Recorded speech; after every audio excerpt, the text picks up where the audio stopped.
오늘은 5월 22일입니다. 우리 창원대교회 성경 읽기 표대로 성경을 읽고 계신 분들은 지금 역대하를 읽고 계실 텐데요. 오늘 읽었던 본문 말씀을 아마 내일 읽게 될 것입니다. 저는 이 말씀을 준비하면서 이 말씀을 먼저 읽다가 생각나는 책이 있었습니다. 아마 많은 분들이 읽으셨을 텐데요. 삼국지라는 책입니다. 우리가 흔히 알고 있는 삼국지라는 책은 중국의 원나라 말기에 살았던 나관중이라는 사람이 썼던 소설책 삼국지연의라는 책이 우리가 삼국지라고 부르고 있습니다. 이 책은 진짜 역사책이 아니라 소설책이기 때문에 많은 역사학자들이 사실이 70%이고 허구가 30%일 것이다 라고 말을 합니다. 삼국지의 주인공으로 유비가 나오는데요. 유비에게는 유명한 참모 2명이 있었습니다. 정군사로 잘 아시는 제갈량이 있고요. 부군사로 방통이 있었습니다. 사람들이 제갈량과 방통을 가리켜서 제갈량은 봉용, 용이라고 불렀고 방통은 봉추, 봉황이라고 불렀습니다. 그 중에 부군사였던 방통이 전쟁 중에 행군을 하다가 어느 고개를 지날 때에 갑자기 가슴이 두근두근한 것을 느꼈습니다.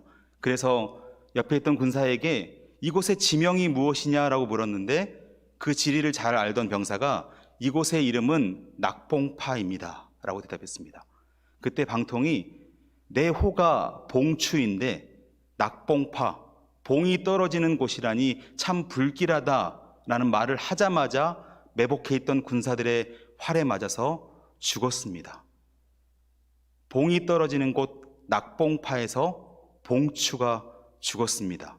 굉장히 드라마틱하지 않습니까? 물론 이 내용은 허구입니다. 실제 중국에서 낙봉파라는 지명은 삼국지 시대에도 없었고 지금도 없습니다.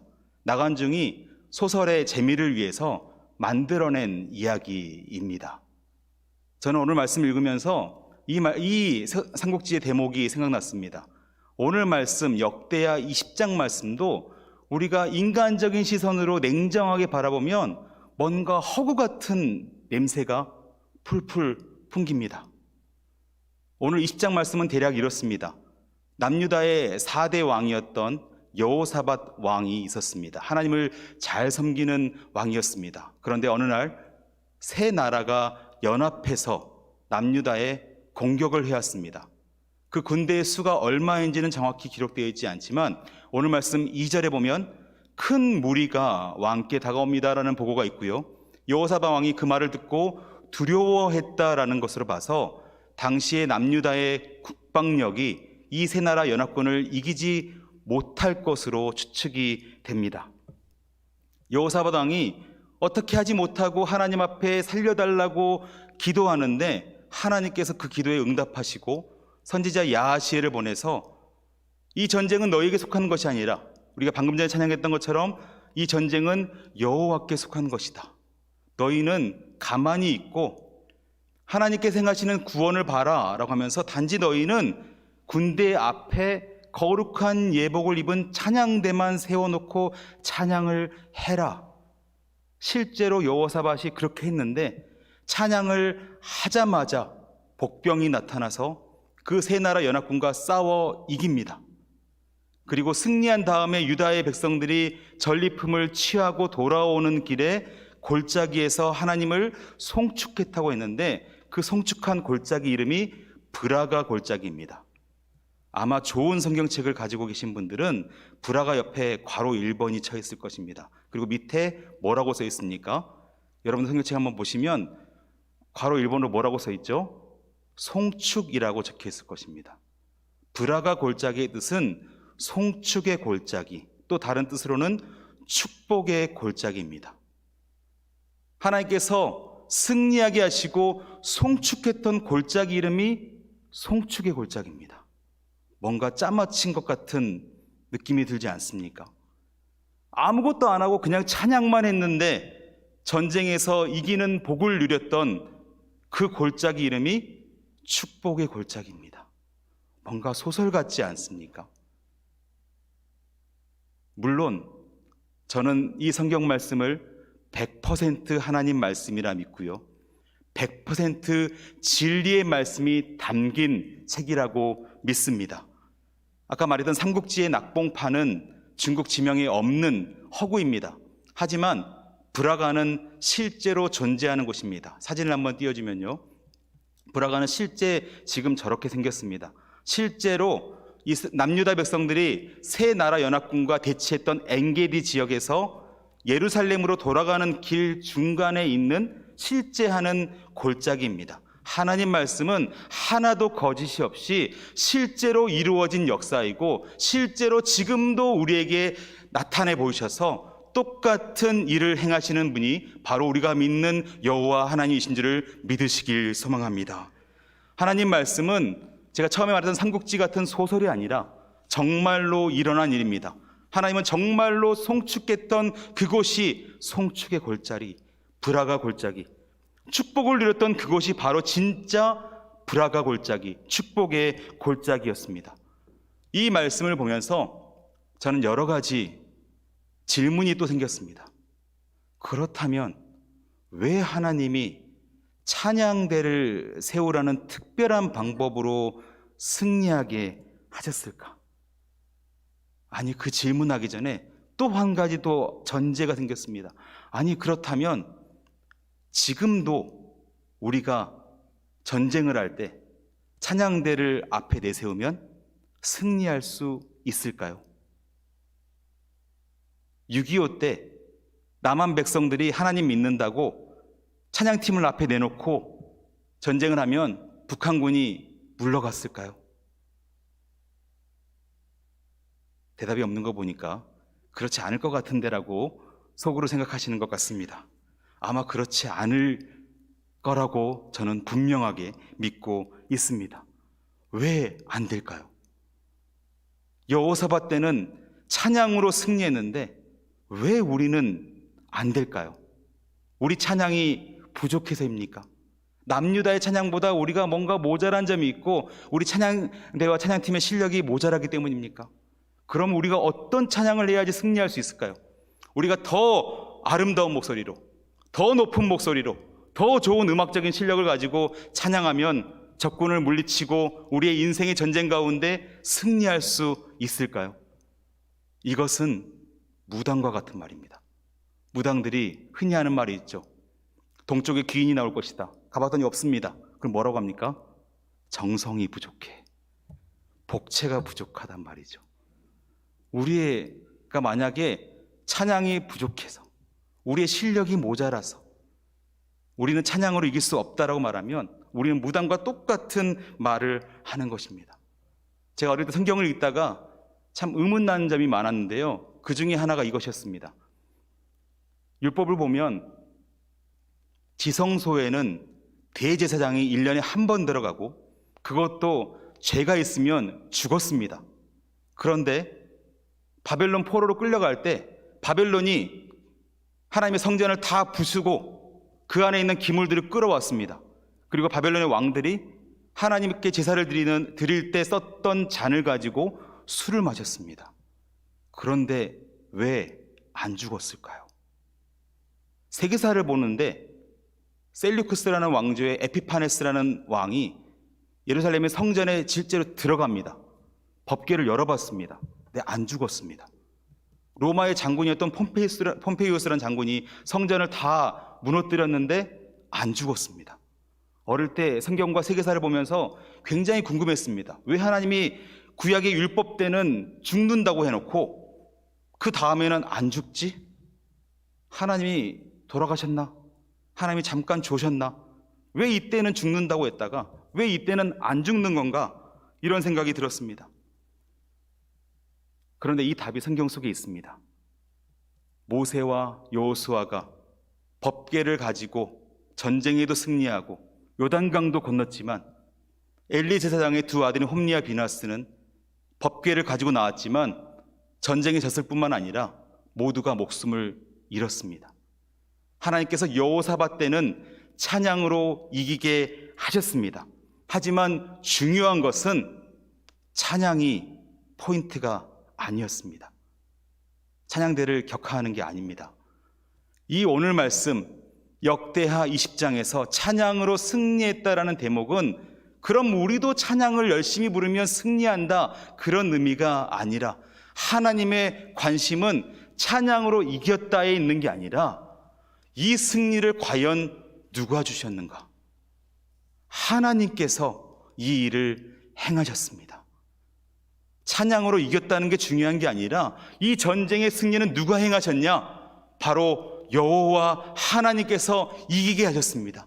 하나님의 마음은 어디에 있었습니까? 하나님은 그냥 찬양으로 승리했다, 신기하다, 이게 아니라 이 승리 가운데 하나님의 마음은 어디에 있는가? 이 말씀을 읽고 있는 우리를 향하여서 하나님께서 과연 무엇을 말하고 싶어 하시는가? 하나님은 이것을 말하고 싶어 합니다. 내가 누구인지 너희가 깨달아 알고, 내가 누구인지 알았으면 너희는 이제 주만 바라볼지라, 하나님만 바라보아라. 지금도 우리에게 말씀하고 계신 줄로 믿습니다. 이 하나님의 말씀 예레미야 33장 2절과 3절 말씀에 정확하게 나타나 있습니다. 함께 읽어보겠습니다. 이를 행하시는 여호와, 그것을 만들며 성취하시는 여호와, 그의 이름을 여호와라 하는 이가 이와 같이 이르시도다. 뭐 하라고 하십니까? 너는 내게 부르짖으라. 내가 내게 응답하겠고 내가 알지 못하는 크고 은밀한 일을 내게 보이리라. 아멘. 이 일을 누가 행한다고 하십니까?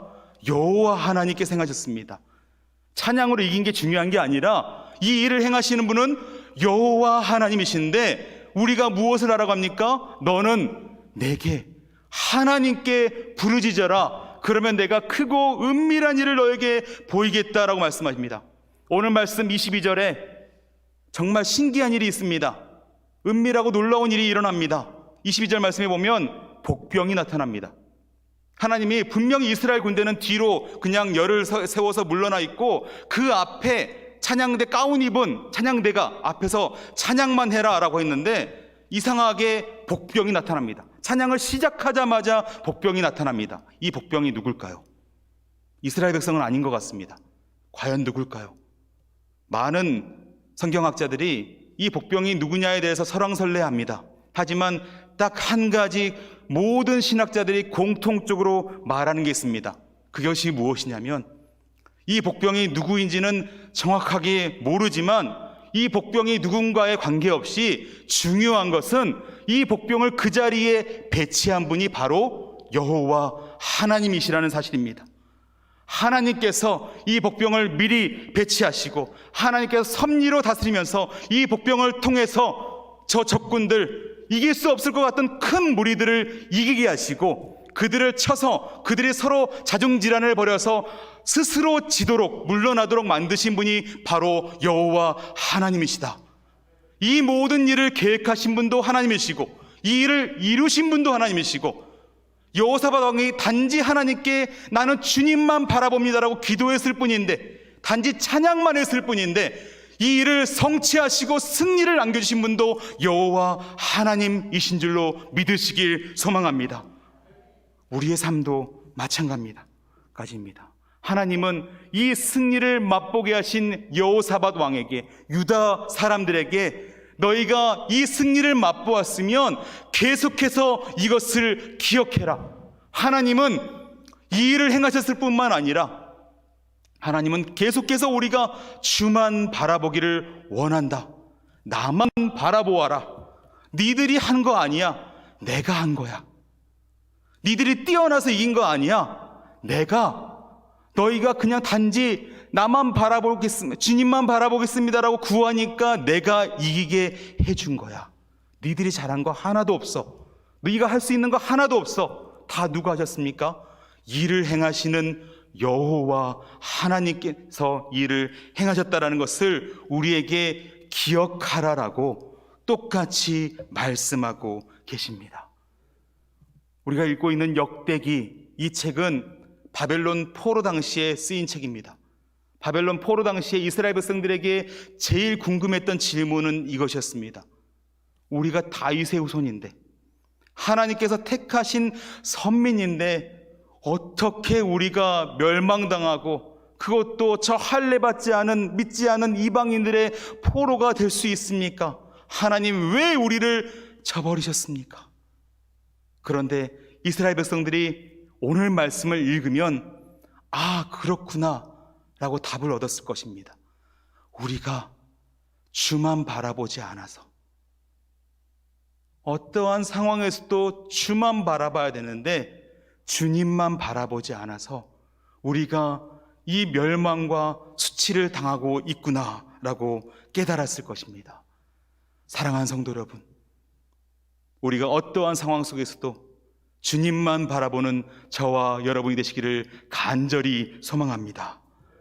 설령 우리의 뜻대로 하지 않더라도, 그리 아니하실지라도 주님만 바라보는 우리 모두가 되기를 간절히 소망합니다. 그렇다면 주만 바라보는 게 어떻게 하는 겁니까? 주만 바라본다라는 것, 아마 이의를 제기할 분이 아무도 없을 것입니다. 하지만 주만 바라보는 게 구체적으로 어떻게 해야지 주만 바라보는 것입니까? 여호사밧이 기도하면서 주만 바라보나이다 라고 기도했는데요, 구체적으로 어떻게 하는 것인지 우리 아래 자막을 보면서 함께 같이 읽어보겠습니다. 기도는 최후의 대책이 아니라 최초의 대책이다. 제가 주만 바라보는 방법 두 가지만 오늘 말씀을 전하고 마치려고 하는데요, 첫 번째 방법은 기도가 최후의 대책이 아니라 최초의, 처음의 대책이라는 것을 우리가 기억해야 합니다. 오늘 말씀에 여호사밧 왕은 저 큰 무리를 보면서 두려워했습니다. 그런데 3절 말씀에 보면 두려워해서 바로 뭐 합니까? 하나님께 기도합니다. 백성들에게 같이 우리 금식 기도하자, 우리 성전에 나와서 같이 기도하자라고 기도를 먼저 하며 하나님을 찾았습니다. 여호사밧 왕은 큰 무리가 닥쳐온 문제만 바라보지 않았습니다. 이 문제를 바라보는 게 아니라 이 문제의 해결책이 되시는 하나님을 먼저 바라보았습니다. 주만 바라본다는 것은 우리가 할 일 다 해놓고, 우리가 보통 그렇죠, 열심히 다 한 다음에 안 되니까 나와서 천부여 의지없어서 손들고 옵니다라고 그제 와서 기도하는 것이 주만 바라보는 것이 아니라, 최후의 대책이 아니라 최초의 대책이, 우리의 최고의 대책이 하나님께 기도하는 것입니다. 하나님만 바라보는 것입니다. 문제가 아니라 여호와 하나님만 내가 바라보겠습니다. 우리 역대하 20장 12절 말씀 함께 읽어보겠습니다. 우리 하나님이여, 그들을 징벌하지 아니하시나이까? 우리를 치러 오는 이 큰 무리를 우리가 대적할 능력이 없고 어떻게 할 줄도 알지 못하옵고 오직 주만 바라보나이다. 하나님께서 응답하셨던 여호사밧, 너무나 유명한 기도 제목입니다.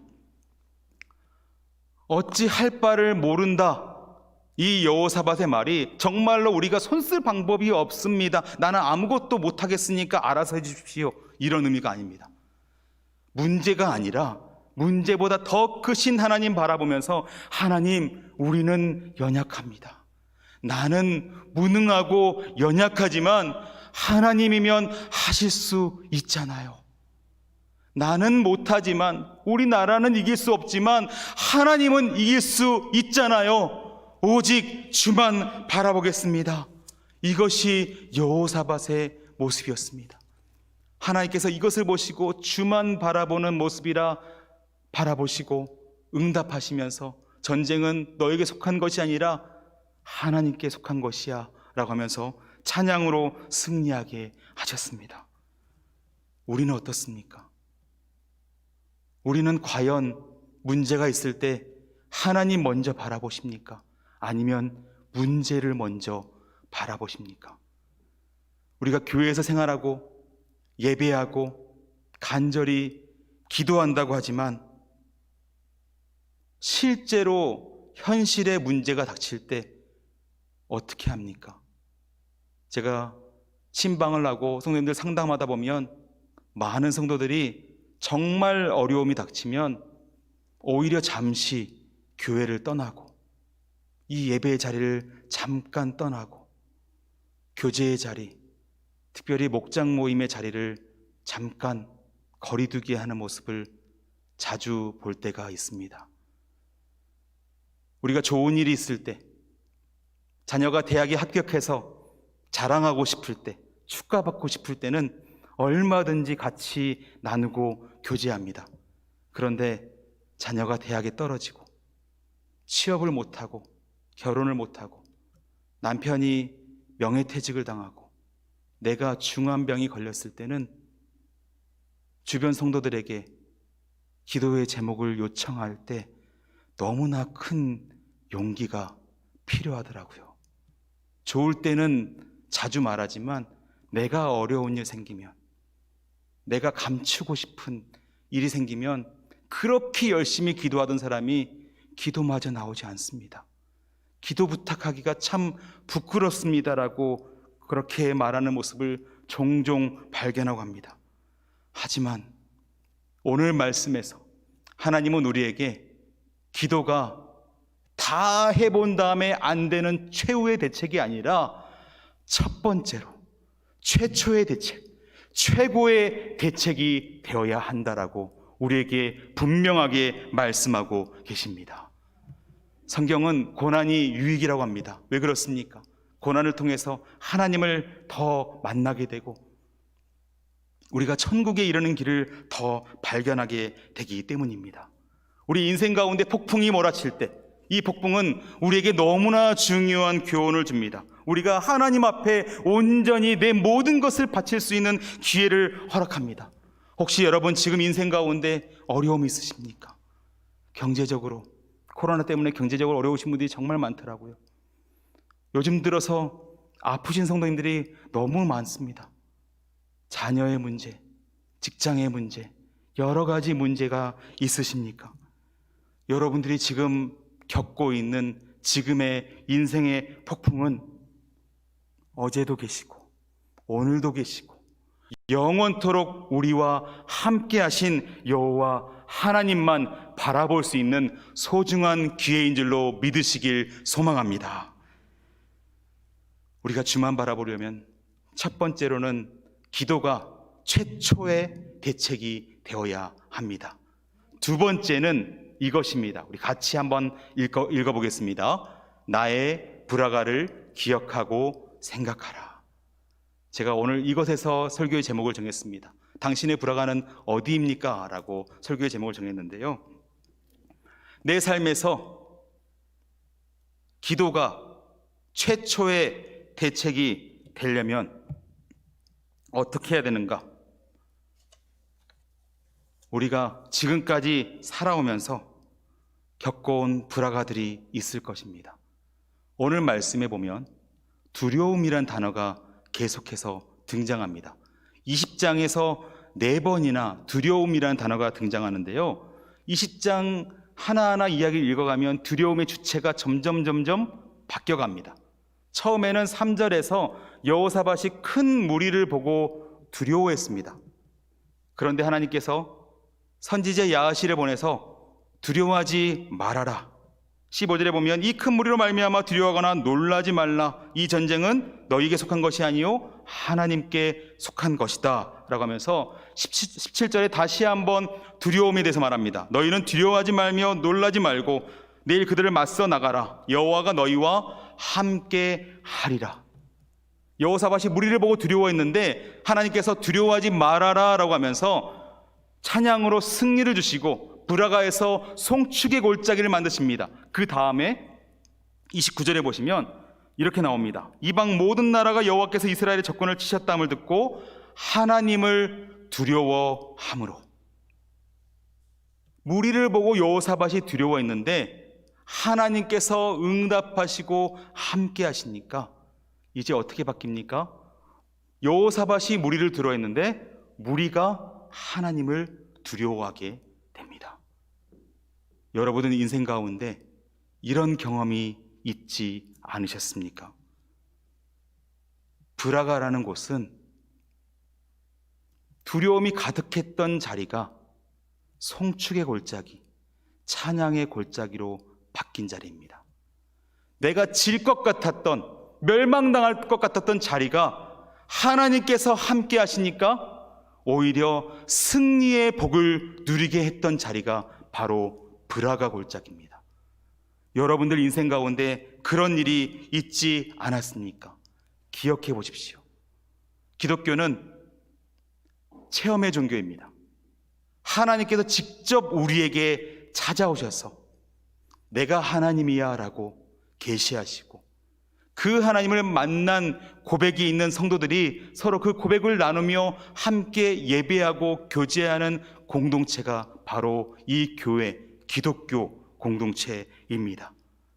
가장 어려웠던 순간에 시편 30편에 있는 말씀, 주께서 나의 슬픔이 변하여 내게 춤이 되게 하시며 나의 베옷을 벗기고 기쁨으로 띄우셨나이다. 이런 고백이 여러분들의 신앙의 여정 가운데 있지 않았습니까?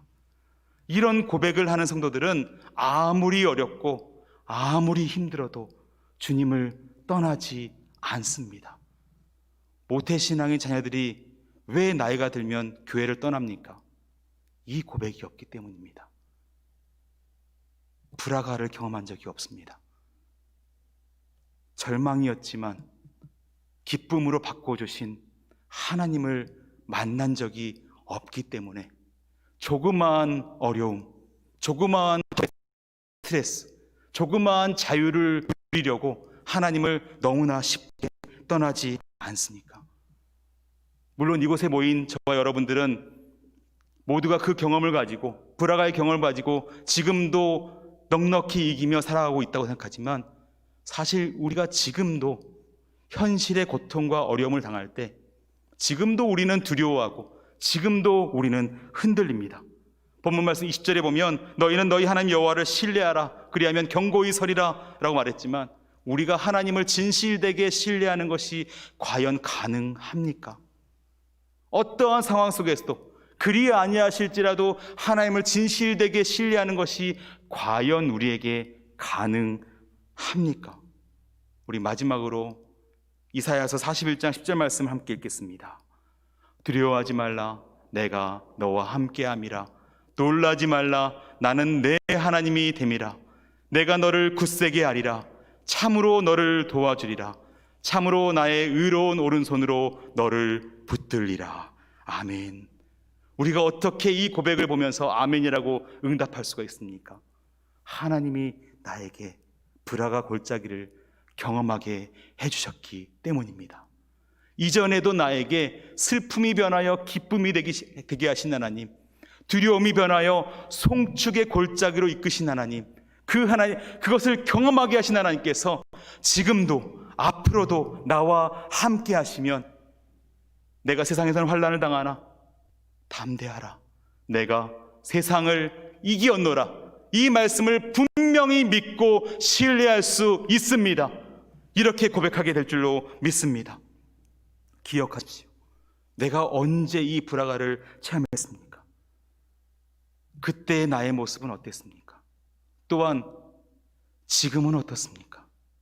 브라가를 기억하고 또한 생각해 보십시오.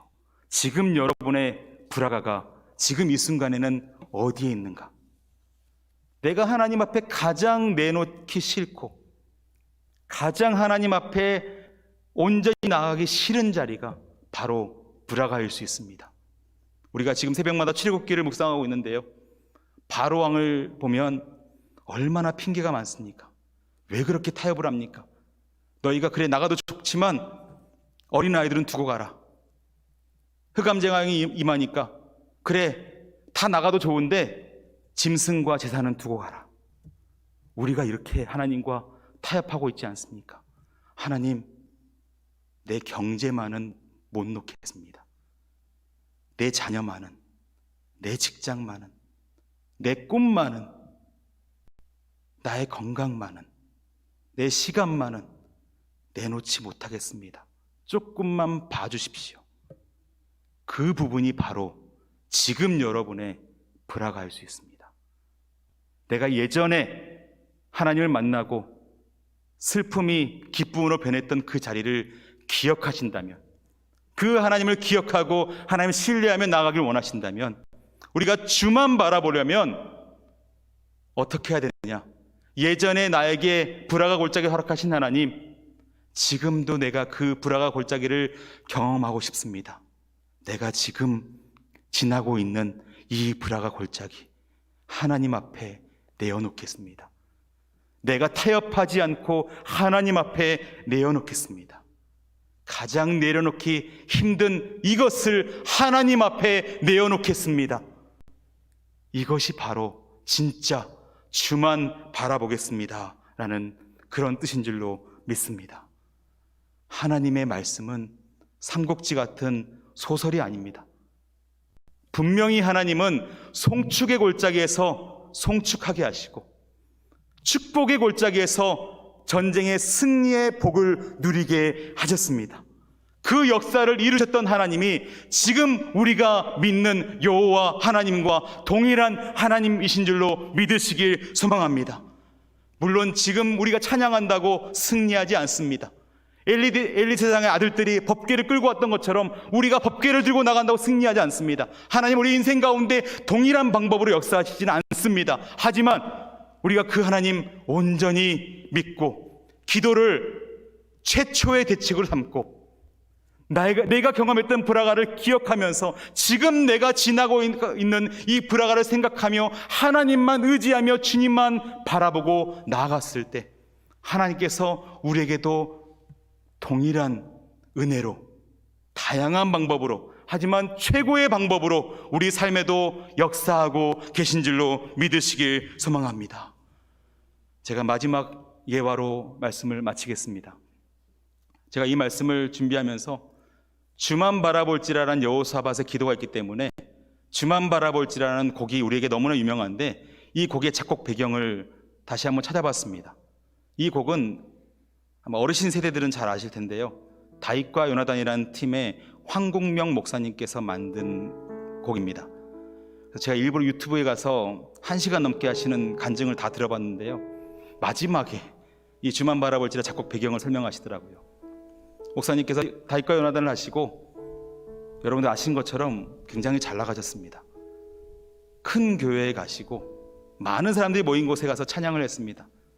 그렇게 해서 내 자신이 높아진 것 같다고 느낄 때쯤에 성대 결절이 왔다고 합니다. 의사가 다시는 노래할 수 없습니다라고 말했었던 그 당시에 만든 곡이 주만 바라볼지라 라고 하시더라고요. 지금 그 의사가 다시는 노래할 수 없을 것이라고 말한 지 20년이 넘었는데 여전히 찬양을 인도하고 계십니다. 하나님은 지금도 다양한 방법으로 우리에게 역사하고 계신 줄로 믿습니다. 언제요? 우리가 주만 바라볼 때, 하나님만 바라볼 때 다양한 방법으로 역사하고 계신 줄로 믿습니다. 시간이 많이 갔지만 제가 한 가지 말씀만 더 드리고 마치려고 합니다. 제가 우리 성도들에게 어떻게 하면 더 실제적으로 와닿는 말을 전할 수 있을까라고 고민하며 찾다가 이 책을 만났습니다. 바보 엄마라는 책인데요. 바로 지난달 말에 나온 한 달도 안 된 따끈따끈한 신작입니다. 6남매를 키우시는 선교사 어머니의 책입니다. 이분이 둘째 아들을 키울 때 이야기가 제 마음을 와닿게 했는데요. 둘째 아들이 어느 날 만 4살쯤 됐을 때 말을 더듬기 시작했다고 합니다. 갑자기 엄마 물 좀 주세요 이렇게 말을 더듬기 시작해서 깜짝 놀랐는데요. 바로 그 직전에 엄마가 아이들에게 자신의 분노를 못 이기고 불같이 화를 내서 나 때문에 아이가 이렇게 됐나, 내 잘못이구나라고 후회하면서 그날 바로 금요철야에 가서 하나님 앞에 펑펑 울면서 기도했다고 합니다. 하나님 고쳐주세요. 하나님 하실 수 있잖아요. 이렇게 열심히 기도했는데 몇 달이 지나도 치료가 되지 않았다고 합니다.